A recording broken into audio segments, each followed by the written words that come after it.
my friends, it is time to make the Mega Mittens. They're a fun first project for anyone looking to get into either felting or colorwork crochet or both. This tutorial will, from start to finish, cover the following: choosing yarn, the hook size, the gauge, the techniques, and finally how to felt. I will be as thorough as I possibly can to make sure that you end up with a beautiful, super warm Mega Mitten.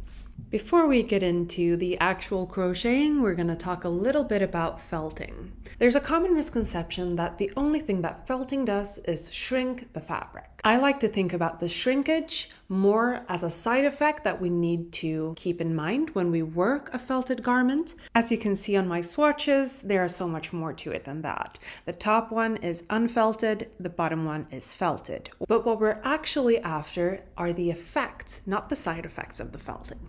And the effects are a more dense, compact fabric that is more resistant to wind and water. Felting also changes the look of the fabric. It also covers up minor mistakes, which makes this project great even if you're not that confident of a crocheter. These are the yarns that I recommend for this project.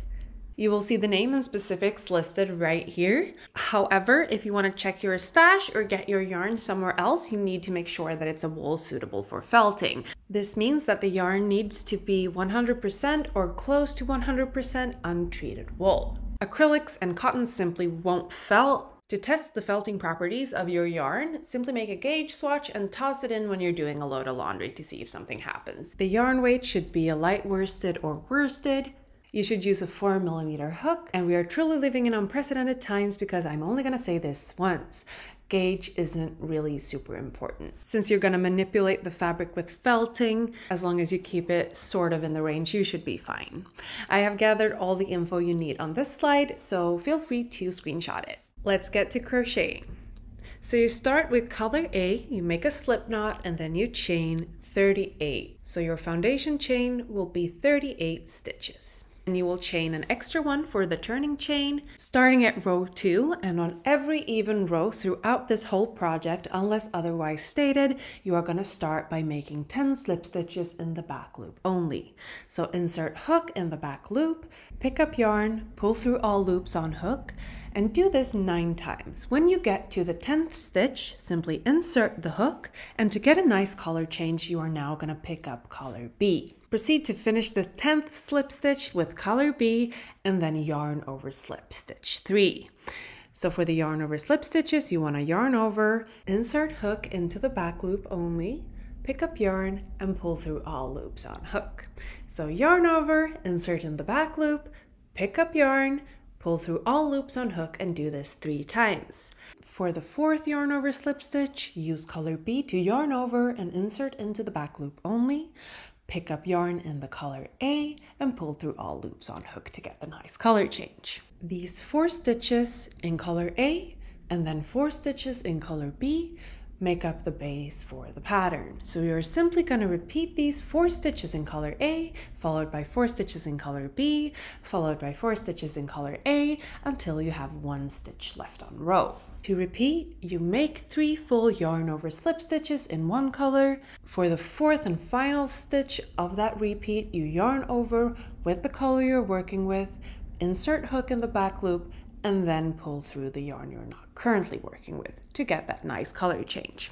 The color you are not currently working with are just going to run on the back of your work. So you're not going to tapestry crochet or crochet over it. Instead, you are going to work it more like a Fair Isle knitting or stranded color work where you just let it run on the back of your work. This is called a float. It is used intentionally in this pattern because when you felt it, the float will provide extra thickness and warmth. Anyway, when you reach the final stitch of row, you are not going to make a full yarn over slip stitch. Instead, you are going to do the yarn over, insert hook, and pick up the other color. Now, in the final space, you are going to yarn over slip stitch an additional stitch. The additional stitch is made in the new color and you have now increased by 1 stitch. At the end of the finished row, you are going to chain 2. One of these stitches is the turning chain, the other is an increase, and will be treated as a regular stitch when you work your way back. This row, which is row 3, is worked just like row 2. You will yarn over slip stitch in the back loop only to the end of the row. The only difference being that you now have 2 additional stitches and that the floats will be carried on the front of your work, since this is now the wrong side of the mitten. You will work color A over color A, color B over color B, and you will keep the color changes going, just like you did for the previous row, where you make 3 full yarn over slip stitches, and on the 4th, yarn over, insert hook in the back loop only, and pick up the other color. Keep this going until you reach the final 10 stitches of row. These are the stitches that on row 2 were made up of slip stitches and form the cuff part of the mitten. On this row, you are not going to make slip stitches. Instead, you are going to work yarn over slip stitches in color A. When you reach the final stitch of the color changing portion of the mitten, simply join in color A and make yarn over slip stitches to the end of row. So unless otherwise specified, on every even row you start with 10 slip stitches, and on every odd row you end on 10 yarn over slip stitches. This is done to make sure that the cuff is not too tight when we felt it. And when you're done with row 3, you're going to end up with something that looks like this. You are now going to repeat row 2 and row 3 one more time. Just to repeat, start off by making 9 slip stitches in color A. On the 10th slip stitch, insert hook and pick up color B and finish the 10th slip stitch off with color B. Now make 3 full yarn over slip stitches in color B. On the 4th yarn over slip stitch in color B, make a yarn over, insert hook in the back loop only, pick up color A to get a nice color change. Then work 3 full yarn over slip stitches in color A, yarn over, insert hook, and pick up color B. Repeat this until you have 1 stitch left on row. In this final stitch, make 2 yarn over slip stitches in the same space, then chain 1 to increase by a total of 2. Make a turning chain and then start working on row 5. Row 5 is worked just like row 3, with the only difference being that you now have 2 extra stitches. So simply work your way back, and when you reach the final 10 stitches, make these yarn over slip stitches. Keep in mind that on even rows, your floats should be on the back of your work, and on odd rows, the floats should be in front of your work. Now, the tightness or looseness or neatness of your floats doesn't really matter for this project. See this as an opportunity to learn how to work floats instead of making the floats perfect. Since we're gonna felt it anyway, the floats are pretty much gonna fuse to the inside of the mitten, so the neatness doesn't really matter. Anyway, at the end of row 5, it's gonna look something like this, and it's time to make a color change to start working the checkerboard pattern. For row 6, with the exception of the wrist cuff, color A will now be worked over color B, and color B will be worked over color A. So you start off row 6 by making 10 slip stitches in color A, then you make 3 full yarn over slip stitches also in color A. For the 4th slip stitch, you yarn over, insert hook, and pick up color B. Now continue to work color B over color A and color A over color B until you reach the final stitch of row. In this stitch, make a yarn over, insert hook, and pick up the other color. Now using the other color, make an additional stitch in the final space to increase by 1, then chain 1 to increase by a total of 2, and then make a turning chain. On row 7, simply work your way back, working color A over color A, color B over color B, until you reach the final 10 stitches of row, where you simply continue to work in color A and make 10 yarn over slip stitches. Now you do the same thing one more time. So on the next even row, you start with 10 slip stitches, work your way to the top, increase by 2 stitches at the top, and then on the next odd row, you work your way back. Now you have 9 rows and 2 sort of repeats of the checkerboard pattern. This concludes the increase part of the front of the mitten, and we will now move on to the flat part. Continuing to work in the checkerboard pattern, you will now start with making 9 regular slip stitches in color A. For the 9th stitch, insert hook and pick up color B to finish off the last slip stitch with that. and then continue to work color B over color A and color A over color B until you reach the end of the row. Since this part is worked flat, you will make no increases at the end of the row. Instead, when you finish, just make a turning chain and start working your way back. So for this row, work color A over color A and color B over color B until you reach the final 10 stitches of row, where you, as usual, will be making yarn over slip stitches.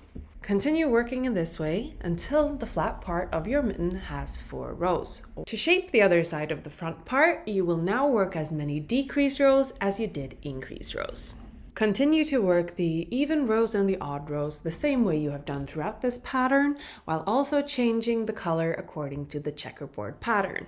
Now work the even row until you have 3 stitches left on that row. You're going to make a decrease by yarn over slip stitching 2 together in the following way. Yarn over, insert hook in the back loop, pick up yarn and pull through the back loop only. Do not pull through all loops on hook. Then insert hook in the next stitch in the back loop and pick up yarn, and now you pull through all loops on hook. You will then simply skip the final stitch on that row, effectively decreasing by 2 stitches. So after yarn over slip stitching 2 together, you simply make a turning chain and work your way back. You are going to continue working these 2 rows while also keeping the checkerboard pattern and shaping the wrist cuff by slip stitching on even rows and yarn over slip stitching on odd rows. And just to recap, when you get to the final 3 stitches at the end of an even row, you decrease in the following way. Yarn over, insert hook in the back loop only, pick up yarn and pull through the back loop only, insert your hook in the next stitch, pick up yarn, and now you pull through all loops on hook. You have now decreased by 1, and to decrease by 2, you will skip the final stitch. Simply work in this way until you have 38 stitches on row 21.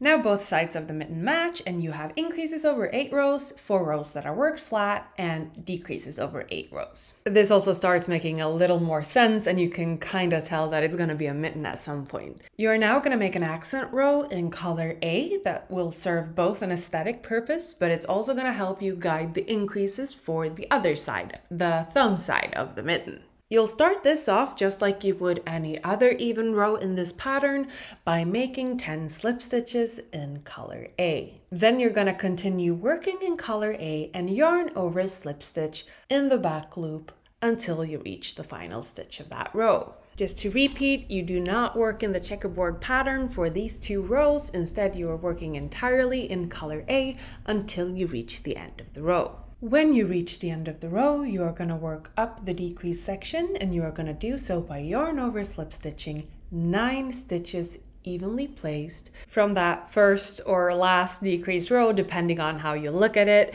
and the middle row of the flat part. So you work 9 stitches evenly placed over these rows. I feel like it's important here to remind you that we are felting this mitten and your placement isn't crucial. As long as you get 9 stitches in there somewhat evenly, you're gonna be fine, and any mistakes will just magically disappear once we've felted this. Once you've made that 9th and final yarn over slip stitch, simply make a turning chain and finish off the accent rows by yarn over slip stitching in the back loop only to the end of row. And now you have finished the front. I feel like this video doesn't really do the size justice, as I have really large hands and also acrylics, but rest assured it is humongous. The front is worked the same way for both the left and the right mitten, but now when we continue on to make the back or the thumb side, the placement of the thumb will differ from the left and the right mitten, so these will be worked in different ways, and we are going to start off with the left mitten. You're going to start this off the way you have started off every even row of this pattern, by making 10 slip stitches in color A, making the 10th a color changing slip stitch into color B, and then working in the checkerboard pattern for 12 stitches. At 12 stitches of the checkerboard pattern is where the base of our thumb will be. To start shaping the thumb, you need to make the final yarn over slip stitch a color changing yarn over slip stitch, and with color A, chain 13. So at the end of this finished row, you will have 10 slip stitches shaping the wrist cuff, 12 yarn over slip stitches in the checkerboard pattern, and then 13 chains in color A. At the end of that chain, join in color B and turn. Now I know I said for this whole project that it doesn't really matter what you do with your floats, but for this one, err on the side of caution and keep it slack. Since it's longer than all of the other floats we're working with, we don't want it to sort of warp the thumb. Start this row off by making a yarn over slip stitch in color B in the first stitch. Now in the same space, increase by making a yarn over, insert in the back loop, and pick up color A to make a color changing yarn over slip stitch. Now work your regular checkerboard pattern with 4 stitches of color A, followed by 4 stitches of color B, followed by 4 stitches of color A until you reach the end of the row. For the first couple of stitches for the thumb section, I will actually advise that you do crochet over that very long float to make sure that it doesn't get in the way. All of the other floats should be treated the same way they have been during this whole project, where on the even rows you keep them on the back and on the odd rows you keep them on the front. And here's a quick look on that first thumb row to make sure you're on the right track. For the next row, you are again going to treat it like any other even row of this pattern and start off with slip stitches, then work in a checkerboard pattern until you reach the final stitch of the row. And the final stitch of this row is located at the end of the thumb. In this final stitch, you will increase the exact same way you did at the increased portion of the front. So when you reach the final stitch of the row, simply yarn over slip stitch 2 in the same space and then chaining 1 and then making a turning chain, effectively increasing by 2. Then simply work your way back down to the cuff, all the while, of course, keeping the checkerboard pattern, and this concludes the increase part of the thumb. Now we're instead going to start working decreases, and the decreases are done just like the decreases of the front part of the mitten. Since we've now done a full repeat of the checkerboard pattern, I also want to remind you that it's time to start alternating colors again so that color A goes over color B and vice versa. So you simply work the even row as you would any other even row of this project until you reach the final 3 stitches. When you reach these final 3 stitches, decrease by yarn over slip stitching 2 together and then ending the row 1 stitch short. Simply make a turning chain and work your way back. You are going to repeat the decrease section, both the even and the odd row, one more time until your thumb measures 2 checkerboard pattern repeats across. And you have decreased by a total of 4 stitches. You are now going to make 2 accent rows for the thumb, just like you did for the front part of the mitten. These will also be worked completely in color A, so fasten off your yarn. The accent will start at the base of the thumb, so simply count out 12 stitches from the wrist cuff and up. In stitch 13, insert the hook in the back loop only, pick up color A and chain 2. These 2 chains will count as the first stitch of row. Proceed to yarn over slip stitch in the back loop only, all the way until you reach the increase and decrease section of the thumb, all the while using only color A. When you reach the increase and decrease section of the thumb, work 8 yarn over slip stitches evenly placed between the first and last row of thumb. Again, placement is not super important as long as it's somewhat even. Then continue to work 1 yarn over slip stitch in each of the foundation chains until you reach the base of the thumb. Instead of making a turning chain, simply insert the hook in the stitch next to the base, slip stitch 1 and turn. Now proceed to yarn over slip stitch in the back loop only until you reach the first 2 chains that make up the first stitch. Make 1 yarn over slip stitch under these 2 chains and then fasten off. And this feels like a good place to end part 1 of this tutorial. The instructions for how to make the rest of the left mitten and how to make the right mitten and how to felt the both of them will be in part 2. Thank you so much for today, my friends, and I will see you in the next part.